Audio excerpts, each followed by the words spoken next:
Hello mga savings, welcome for another video. So ang di-discuss pala natin in this video is top interest rate for the month of September. So 12% pa rin yung pinakamataas. So ilang months na puro 12% yung promo rate na pinakamataas sa mga digital bank natin. So napakagandang i-maximize nito lalo na kung nag-iipon ka at nagbabangko. So kung interested ka sa ganitong content, this video is for you. So let's start. So start na muna tayo kung magkano nga ba yung kikitain ng 10,000 pesos natin using digital bank as a medium to save, traditional bank, and cash on hand or ipon. So sa 10,000 yung mga naka-highlight ng dilaw, using 12% yung pinakamataas promo rate for this month, kikita tayo ng 99.10 pesos per month. With tax yan mga ka-savings. Same with traditional bank na merong average na 0.0625%. So 0.51 cents. So imagine 99.10 down to 0.51 cents. And then kapag nag-iipon naman tayo, halimbawa sa alkansya or cash on hand lang due to inflation nung August na 4.8 to 5.6. So nawawala yung value ng pera natin ng negative 46.13. So I think enough representation na to mga ka-savings sa pagpili kung saan ilalagay yung hard-earned money natin. Pwede naman natin i-diversify sa tatlo o kaya depende sa uses kasi itong tatlo may kanya-kanyang advantage and disadvantage. Pero dito sa representation na to makikita nyo na 99.10, 0.51 cents, and negative 46.13. So napakalaki ng mga difference nito mga ka-savings. Yon, so start na tayo. So for this month, so halos hindi nagbago yung ranking natin from CIMB to COMO, pero may mga nagbagong rate. So i-discuss natin yan lahat in this video. So start na tayo. Kay CIMB, top pa rin, 12%.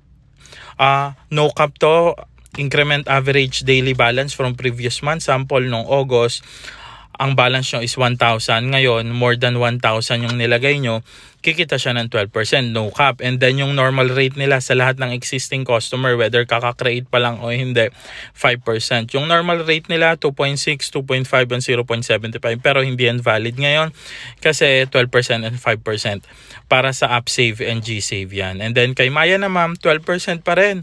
So 12, 11, 10, 8, 6, 5. Medyo marami yung promo nila. And then ang normal rate nila is 3.5%. So isa-isahin natin.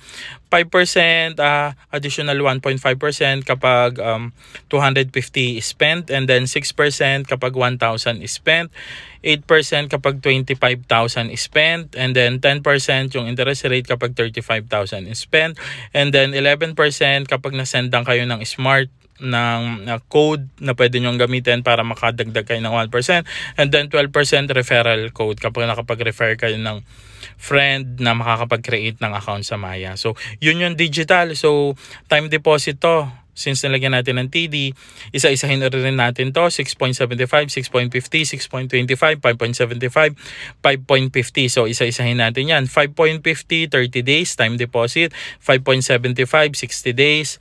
And then 6.25 is 90 days. And then 6.50 is 6 months.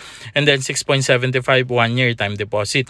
Ito naman savings nila, yung normal rate nila, 3.5% for 5 million and below, and then 4% for 5 million and above. Kay Discartec naman, normal rate pa rin nila as of now, 6.5%, and then 3.5 kapag nawala na yung promo nila, and then max niyan is 49,700.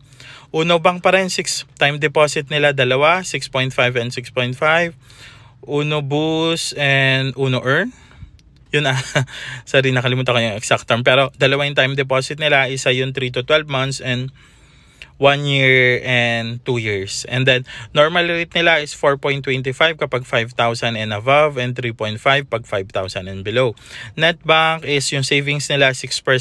Yung time deposit nila pa iba-iba, so hindi na natin yan sinama for this month. Ang nakalagay pala sa taas, August, sorry, pero for September yan mga ka-savings. Ngayon ko lang napansin. So Netbank, regular savings nila sa lahat ng accounts, 6%. And then Tonic, 6%, 6.5, 4.75, 5, and 5.25 time deposit din to.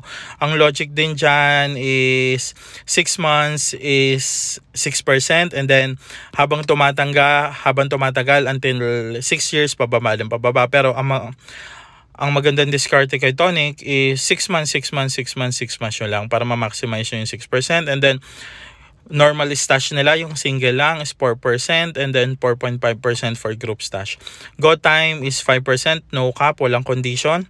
And then kay Cbank, 4.5% para sa first to 250,000 and 3% for 250,000 and above. And then kay Como, wala rin ganong promo. Pero still, mataas pa rin, 2.5%. So may nakalagay rin tayong pera kay Como. So yun, so napakatataas pa rin ng mga digital bank natin aside as nasabi ko nga nung unang quarter ng taon na to, third quarter magkakaroon ng mga promo sa mga digital bank natin. So napakagandang i-maximize nito. So nakita nyo na kanina yung differences ng bawat isa. So sayang yung nawawalang pera kung nagta-traditional bank kayo at ipon at hindi nyo kahit pa paano ginagamit yung digital bank natin. So yun lang mga ka-savings in this video. Thank you sa panonood mga ka-savings, and please like, comment, and subscribe. Thank you.